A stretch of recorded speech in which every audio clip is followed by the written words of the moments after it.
For more than 40 years, neighbors living in the coastal communities along Midnight Pass in Sarasota have long awaited the day it can finally reopen. You know, the inlet has had issues for decades. Yeah, it closed and it stopped the water flow in and out of Little Sarasota Bay. 10 Tampa Bay's Aduria Chumba shows you how homeowners will soon be able to enjoy the water.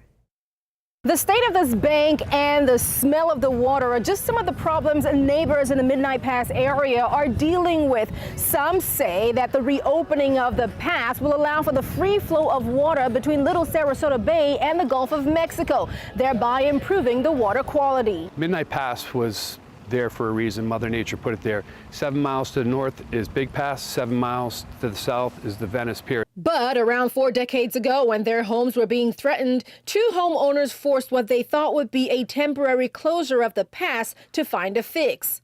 Since then, the natural tidal flow is no more, and neighbors say the water just sits. People won't swim in it, and people don't want to put their feet in or look for shells or shark's teeth on the beach because of the water quality and how bad it is. Local environmentalists say the bay is actually a healthy system, but admit it's not the case all the time. There are reasons why it makes sense to reestablish that tidal connection, but there are also approaches to doing that that would cause enough physical damage that, number one, it'd be probably impossible to permit, and number two, might cause more harm than benefit. Hence a need for a project aimed at preservation and restoration with the best possible options for a less negative environmental impact. Something that moves water but doesn't increase boating activity is at least a scenario that we think should be looked at. We are a coastal community.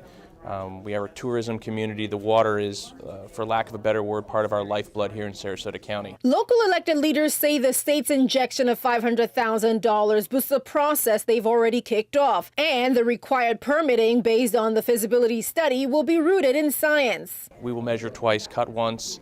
We will fully vet it with our community, all the stakeholders involved in this particular process, and we're excited. In Sarasota, Aduria Chumba, 10 Tampa Bay. And we'll likely get another update around late August, early September on the status of that feasibility study and plans on how they plan to move forward.